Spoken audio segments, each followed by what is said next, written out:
Hi everyone and welcome to Slima to Malta. We are a few hours ahead of the Maltese national final that's taking place tonight in Ta Qali. And in the meantime we have the great privilege and honor to be speaking to the French ambassador at Eurovision. It's Anggun. Nice to meet you, Angun. Nice to meet you too. Yeah, French ambassador. I like Good. that. Actually I would like to know how to say nice to meet you in Bahasa. In bahasa Indonesia, senang bertemu dengan Anda. It's a mouthful. Wow. Okay, I think we better leave it and switch over to Eurovision. Can you tell us how the Eurovision selection process went in France?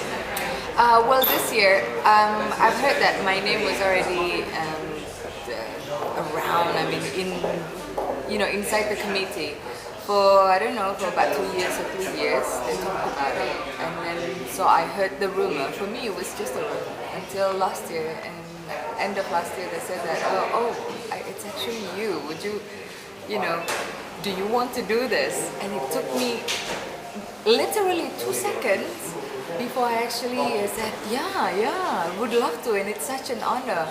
And again, I mean, it's a huge thing for me. And immediately I knew what I wanted to do, the kind of song, but I had no idea, of course, of all that. But I just knew that I wanted to make something, to present something different for France. Yeah.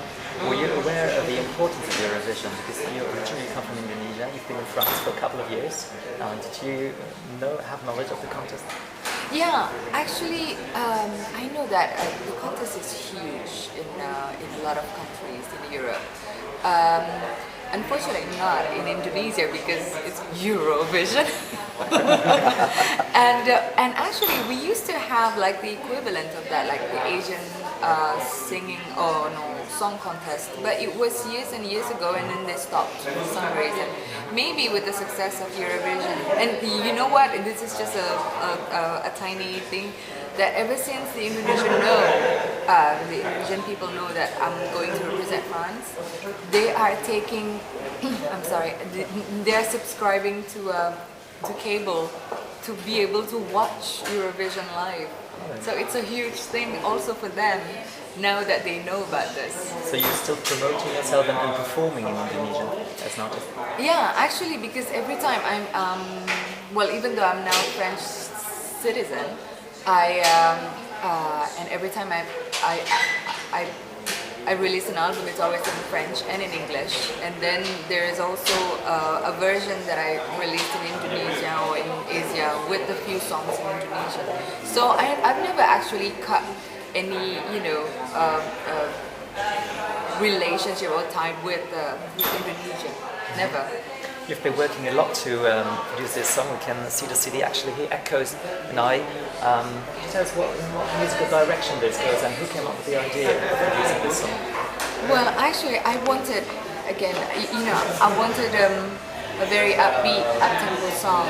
I wanted something uplifting, something very positive, something that is actually visual.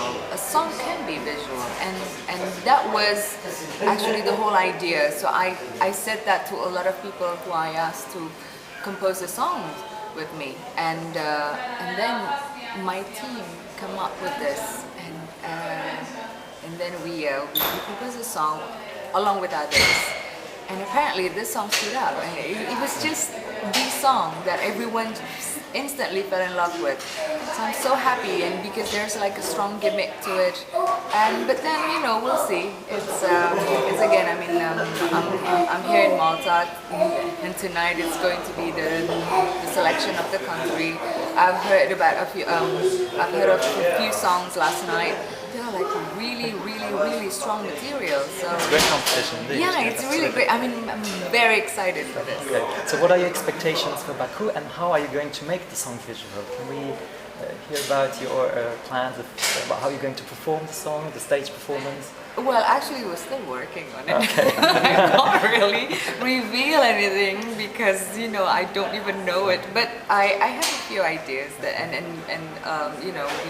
we're sharing ideas, just throwing things around, but it is going to be quite something, and especially because the stage is going to be huge.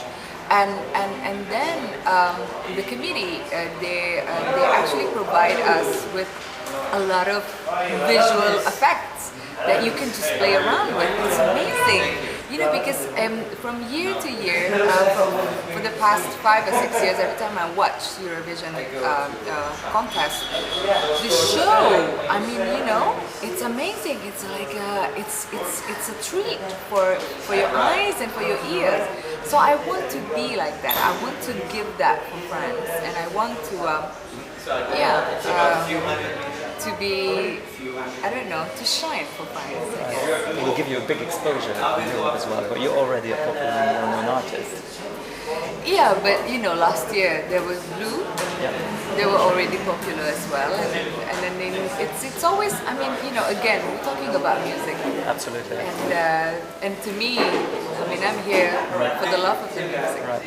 A couple of weeks ago you were in the south of France at the NRJ Music Awards. Right. You met many artists, not only French people but international artists. Did they give you any support or give you any advice, or did they share any thoughts with you about Eurovision?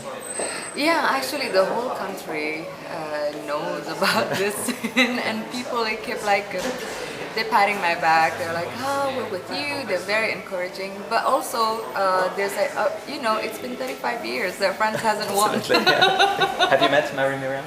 Yeah, actually, I met her last year. Actually, Okay. yeah, she's like untouchable, you know. So yeah, it's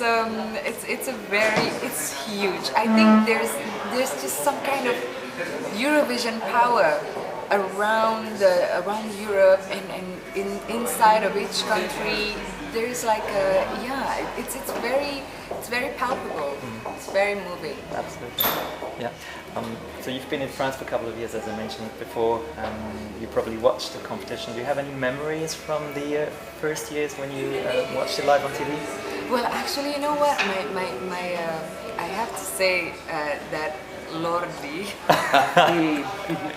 that was unexpected, and it was for me to see that on Eurovision, like with the costume and then the song, and then you know I love rock music. I'm actually a big metal fan. Well, you can't really see. Well, actually, my hair. I'm keeping my hair, and I have like collection of skulls, but with rhinestones. Fantastic. Like glamorous skull now, and Glamorous skull. Yeah. Well, What else did you get hold of? But just things. But yeah, I mean, I'm a huge fan of Metallica, Nine Inch Nails, and Danzig. I mean, you know, Megadeth. I'm a what do you call that? Metalist. Can we hear some production? Well, actually, back in Indonesia, I used to be a rock singer.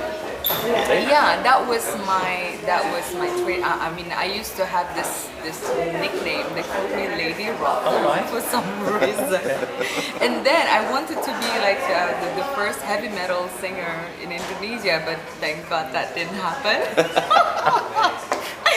So when I watch Lordi, I'm like, wow, Eurovision, way to go, you know. Same. And then so that was one of the most memorable. And then before that was Dana International. She's the diva. And then and what else? Who else? I don't know. Oh, Lena. I love Lena from Germany. I was actually touring in Germany when she was doing so I was already, you know, familiar with the song, and then she won. I'm like, well, yeah. Could you ever have had the thought of being on that stage as well when you watched the competition? No, because I never thought that. Again, you know, I'm not French origin. I didn't know that I could represent French country. So for me, I mean, this decision, it's just amazing. Because again, you know, I'm a Francophile. I love everything about France. I mean, I've been living in a country since 10-something years, you know. So I am French, you know. I get criticized by French. I criticize. Means that you're very interesting. So. Collecting skulls. Yeah. I'm not wearing anything. So you currently promoting yourself, touring around Europe. You're Yes. starting in Malta. Where else will you travel to? I go to Ukraine, Bulgaria, Hungary, Russia, Okay. Portugal. Yeah. So always to Looking these forward. national finals. Exactly, yeah. So, and every time they always say, hey, you're a part of Eurovision. Yeah. People get so excited. Yeah. And I am too. I'm slowly turning because this is new for me, because, well, I'm used to with the pressure, dealing with this, but this is different. There's a country behind, Right. And you're either, they lift you with this. It's amazing, the love. Do you realize that you're going to perform in front of 120 million people? No, I don't. Well, first of all, we don't get to see them. Right. Yeah. Just 20,000. Just 20,000. Yeah, it's okay. Were you used to that stress? Yeah, I'm used to that stress. But then again, it's going to be totally different. It's going to be Because 3 it's not. minutes. Yeah, you only have 3 minutes. Those 3 minutes better be good. I know. Would you stop it? Actually, I love how it moves. Really? So, Yeah? Okay. Can we maybe have a short rendition of French? But it's in French, Absolutely. Okay. On se perd, on s'espère, quelque part, on s'égare, un jour au-delà. Se retrouvera Get some more votes from them. in my dreams. God. Good. Sorry. Do you have a... Will you be touring Europe after Eurovision? Can people see more of you? Oh, yeah, actually, because I just released my French album in November, and then Eurovision, came in the picture. So I sort of hold that promo thing. And normally I'm supposed to release my album in throughout Europe. So we definitely going to do that after Eurovision. So hopefully to see you and hopefully, Does the album include some... well, no, I'm not going to ask the question. some hard rock music, or is it all more ethnic? No, actually it's very pop and pop rock and with like a tiny bit of orchestra and there are actually some songs where it's more orchestrated and then there are others. It's actually, I love this album because it's not perfect. Because there's like a guitar distortion in places that you wouldn't imagine, and then but it's it's the kind of album. It's actually it's weird to say this. It's actually the first album that I could go on vacation with. Yeah, Okay. definitely. Like because there are some songs that I go, I don't feel well. Let's put this song, and then I feel so lovey-dovey. Let's put this song. I feel so angry. Let's put this song. And there are a lot of things in this album. So, but hopefully you get to know this later. You're a very charming person. I think you will charm Europe. Oh, really? Yes, I must say Oh, okay. That's a good problem. Absolutely. So no skull on stage. No skull on stage. What about with ribbons and then Well, rhinestones and then give it a thought, and then. pink skull? That would suit Eurovision. Yeah? Well, just like a homage to Lordi. Not much to that. Angun, thank you very, very much. Thank you. And we wish all the best of luck on 26th of Thank May. you very Hope you will make many new friends while visiting Yeah, hopefully, different countries Yeah, so that they'll see me as friends and not as a rival. and collect some more points. We love friends!